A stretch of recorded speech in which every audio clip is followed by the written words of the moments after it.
How much would you rate yourself on a scale of 1 to 10? I personally would rate myself a 10. I think I'm a 10, because I really think I'm pretty. I think I'm a 10.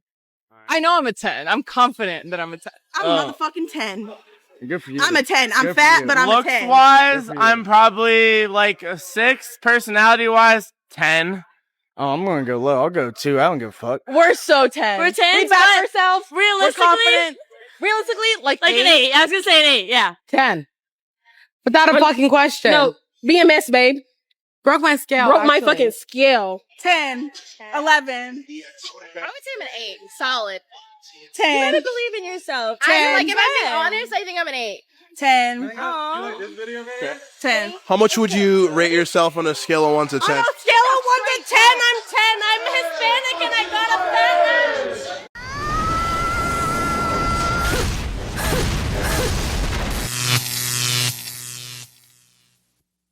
Welcome to The Wall. Today we're looking at modern women who live in frustration because they can't find a partner. They cry, they complain, they say they want a husband, but the truth is, their choices led them straight to loneliness. Now more than ever, we ask for your support. Give us a like and help us reach our goal of 1,000 likes on this video. Leave a comment with your experience and wisdom. We always pin the best comment for the community. Subscribe, and let's get started. I escaped Florida. Sorry, it's dark out here. I'm outside my best friend's house. Let's have another chit chat about dating and moving cities. I think it's okay to normalize accepting the fact that you might love a city that you moved to. So for example, I moved to Miami a year ago and I love it. I do really like the weather, the location, the easy lifestyle, but it's okay to accept that you moved to a place where you're not going to find your person and that you can move away because you know that. The thing about Miami is, especially if you're in your 30s, you're going to date younger guys or guys that are a lot older, looking for something that's a little bit different than what you want. Like most guys aren't thinking, let me move to Miami and find my wife, right? And I feel like I date a lot of guys that want to do all the dinners and all the this, the that, but they're not quality men that I want to spend the rest of my life with. You end up dating a lot of guys that are traveling in and out. It's very much a vacation hotspot. So I'm on Raya, so I meet guys from, Italy. They fly in, I meet them, we have fun 2-3 nights, and then they're gone. Yeah, we're connected on Instagram. They DM me, flame emojis, but it's not my husband. And I just want to normalize saying, okay, I love this place. I gave it a try, and I don't think it's for me long term. And it's okay to move away from a city because you don't think you're going to find your person there. That doesn't mean my life revolves around finding my person and that I'm every day on the hunt trying to find my husband. That long term, I do want a family. And energetically, I just want to be around the type of guy that I want to end up with long term. So I'm here to normalize being single in your 30s as a woman and trying other cities and saying, you know what? Hey, it's not for me. It's not for me. Like, look how freaking gorgeous this place is. I have to say, she's taking the initiative in the wrong city. Miami is a city of adventures. Most men and women there are vain, and the majority are just looking for fun, beach, and parties. It's normal. The weather and the vibe of the city push you in that direction. Plus, Miami is one of the cities with the most gold diggers. Women who are only after men with sports cars. Just watch the videos of guys renting fancy cars. They get out, and a woman shows up almost instantly, without them even having to say much. And if you're over 30, your competition in that city is huge. Even more so if you're aiming for a man in the top 20%. You're competing with 23-year-old girls. And let me tell you, it's tough out there because the wall doesn't forgive. I just want to know what women are these men in their mid to late 20s dating before me that justifies them making me feel crazy in this scenario. This man asked me out tonight and then asked me what we're gonna do. And then I have to explain to a 25-year-old that me watching him play video games in my apartment is not a first date. And then he's like, fine. And his dinner suggestion is noodles and company. And I'm like, whatever. You've already shoved the bar into the ground at this point. Pick me up at 6:30. But then he's like, can we make it 7? And I'm like, that's already really late, but fine. And we establish he's going to pick me up, but 7 o'clock rolls around. And I'm like, where is he? And he texts me, I just got home and finished eating. Sorry, I'm really sweaty from work. Can we push it till 8? And I'm like, no, dude, 7 was already you pushing it. We're not pushing it again. I finally just said, I'm not doing this with another man at this age, and he blocks me on everything. Like, dude, you asked me on a date and I had to plan it. How am I still asking too much of you?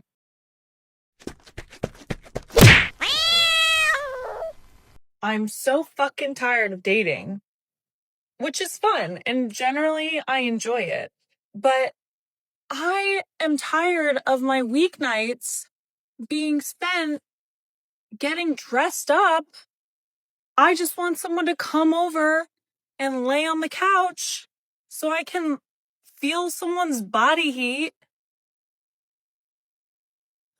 That isn't this guy. He's sick of me too. He's sick of it. They want me home. They want me on the couch. They want a new dad. They want a father. This is a fucking home without a male figure. They're fucking sick of it. Modern women have really messed up lives. The first woman, to me, is a forever spinster. On top of being a radical feminist, she has no luck with dating. I've seen hundreds of videos of her crying and complaining because the guy who asked her out didn't take the right steps. If I were her, I'd start choosing different men because clearly chasing after Chads isn't working. And this other woman, what can I say? You just have to see that she's out there looking for a dad for her cat. Yeah, for an animal. That alone set off all my alarms. Brothers, once again, the wall keeps collecting. There is truly nothing worse than dating the elky. And what I mean by that is a guy whose idea of having fun is getting blackout drunk every single weekend. And when he gets blackout drunk, he's insane and rude, and you always have to clean up after his mess. Or you're like the one who winds up having to pick him up and like bring him home. And then the next day you want to do stuff, but he's too hungover to do anything. I almost feel like it's a rite of passage when you're in your 20s to date that guy, but ladies, when I tell you, do not marry him, because that will not change, okay? Bad habits die hard, and these men always say like, oh, like when we get married and when we have kids, like I'll change, like I'll be different. They won't. Most of the time, women believe them when they say that, and then they just wind up doing it, and then you're like basically a married single woman. So take my advice from someone who's been through it and don't date the elky. Here we have to acknowledge the truth. Alcohol ruins lives. I've seen it firsthand. Friends who started partying and drinking when they were young, and years later they're still stuck in the same cycle. No progress, no growth. I've never seen a successful man be a constant drinker. Not once. An occasional beer won't destroy you, but living from one drunken night to the next will. It kills your discipline, steals your opportunities, and wrecks your relationships. A man who wants to build a future can't be a slave to the bottle. If you value your life, your family, and your purpose, stay away from alcohol. There's no glory at the bottom of the glass, only failure. This is going to trigger women. Charlie Kirk says that if you're not married by the time you're 30, you only have a 50% chance of getting married. And if you don't have children by the time you're 30, you only have a 50% chance of having children. They love to say that marriage rates are down because women just don't need men. But maybe that's not the whole truth. Maybe that's just the story that the media has fed us. They made independence a threat, like we all just woke up one day and said, we don't need men. No thanks, I don't want love. But maybe we just realize that if we can pay our own bills, you won't cheat on us, you won't manipulate us, you won't lie to us, and you won't abuse us. And still expect us to stay. Now you actually have to be a good person. So let's talk about the real dating crisis, the one where women get blamed for everything. For not settling, for not marrying, and for not having babies. But maybe we're just done settling. Nobody talks about the lack of emotionally safe men for us to settle down with. We get blamed for not having children when most men treat fatherhood like a side hustle, and they treat women like a revolving door. They praise Elon Musk as if he's solving the population crisis, when what he's doing looks more like a breeding project rather than parenting. We're not asking for miracles. We just want someone safe, consistent, and present. And then they say if I won't downgrade my life, that I'm a gold digger. Like, sir, I have a wallet, and mine doesn't come with excuses. Y'all want wifey treatment, but you show up like a roommate with Wi-Fi. No leadership, no emotional safety, and no effort. But yeah, sure, we're the problem. They weaponize our independence when most of us became independent out of survival. We're not rejecting love. We're just done being disappointed and begging for the bare minimum. Ma'am, you're closer to the grave than to the ring. I don't think it's about settling.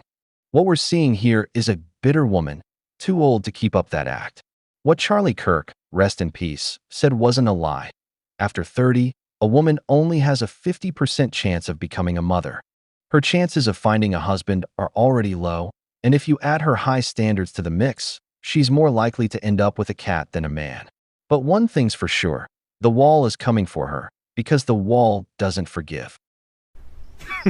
Women. A few months ago, I went on a first date with a guy from Hinge, and on his profile, he said he was looking for a long-term relationship. I was like, period, a man who knows what he wants, and he's going to say it loudly and proudly. We love that. We get on the first date, he's telling me about himself. He's like, yeah, I'm looking for a partner. I like to travel, blah, blah. I would love to have kids. Amazing. Doesn't ask me a single question about me. The only time he found things out about me is if I asked him first, and he was like, well, what about you? So you're telling me a person you've never met before, you have nothing to ask. You don't want to know anything. The art of asking questions might be dead. Curiosity was not in the room with us. It's so difficult for me to understand because I'm literally so curious about everyone ever all the time. I want to know everything. One thing about me is I'm gonna call it out. I literally said, is there anything that you want to know about me? He said, oh, I'm good. You're good? You're all good? You're good on what? You're good on what? And so I'm thinking, okay, I've been on dates before where I'm not really feeling the first date and I'm like mindful of the questions I ask because I don't want to give them the wrong idea. The man asked me on a second date. But it's giving I could be anybody. It's giving it could be a wall and he would be good. And I don't know if this is an epidemic of men who are good looking, who have never had to try a day in their life or like what the tea is. And unfortunately, this isn't the first time this has happened to me. And I know this is happening to some of y'all out there too. Stay safe. Most men fail at dating because they think it's about talking about themselves. Big mistake. A date is like a sales pitch. The goal isn't to impress her with your resume. It's to get her to talk, to open up, to show who she is. How do you do that? By asking smart questions, listening, and digging deeper into what she says. Women connect emotionally when they feel understood and when someone shares their interests. That's why a man who knows how to ask the right questions has an edge over the quiet, good-looking guy who never had to try. And let me be clear, a man who doesn't know how to sell won't get a job or a girlfriend.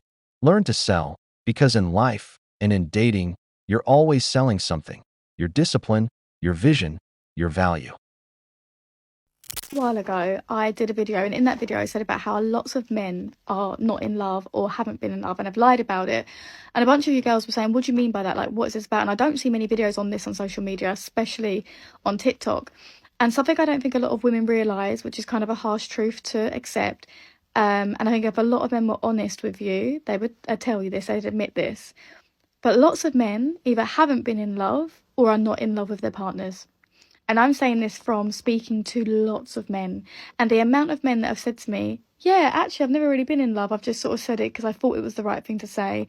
Or I said it because she told me. Or I said it because I thought that it would come eventually. The amount of men that have openly told me that they're married but they've settled because they couldn't get the woman they wanted. Or they didn't get the woman because they set a standard the guy wasn't trying to reach or work for or work towards, so he'd rather lose her and have somebody easier, confirming the taxi cab theory.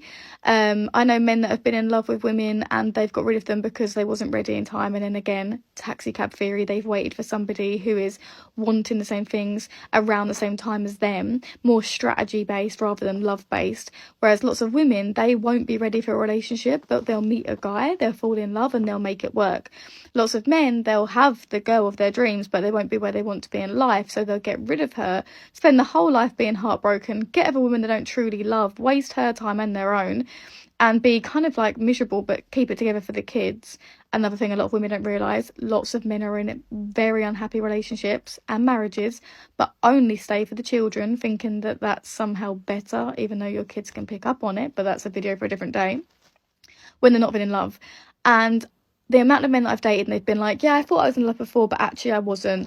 Or men will lie and say stuff like, you know how often guys will be like, oh, I don't finish from below, so you try harder. Lots of men will be like, oh, I didn't love anyone till you, because because a lot of these men want you to feel special. That one's a lot rarer. Like, most men are not going around being like, oh, I've never been in love until you. That's more like very narcissistic based, but it does happen. But there are lots and lots of men who don't know what love feels like. I know so many men that say, I don't know what it's like to be in love. Or I'll say to them, have you been in love? And they'll be like, I think so. And I'm like, it's a bit like an orgasm. If you don't know, you haven't.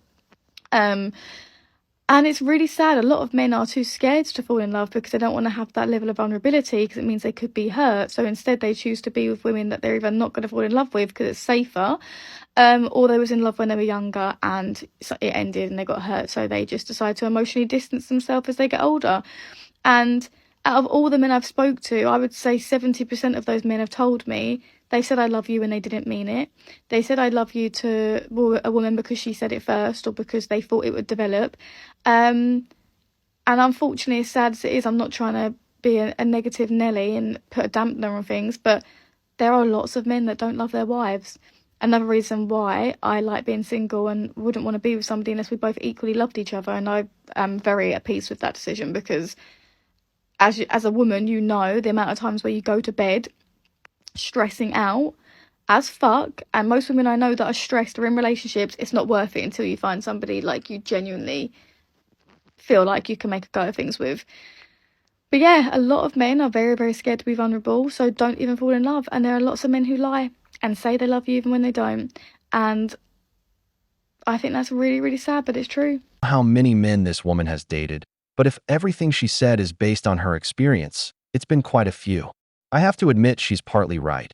A lot of men only focus on a woman's looks, and maybe later they start to care about the emotional side. A big number of them are just happy to have a pretty woman, even if she doesn't treat them with respect. There are also men who don't know how to be alone. Now, I don't agree with staying with someone just because they have kids or because they're kind. I believe love can be built, but I also think the definition of love today is completely off. It's seen as this wild, uncontrollable passion. To me, that's a mistake. Love can simply be the peace of a home where someone takes care of you. But what do you guys think? We've reached the end of the video, but before we go, the questions are for you. Why do you think modern women are doing so badly in dating? What do you think about the woman who said that 50% of women over 30 won't get married? If you enjoyed the video, make sure to give it a thumbs up, subscribe to the channel, and hit the notification bell. Your support means the world to us and motivates us to create more content. Stay tuned for the next exciting video from the wall.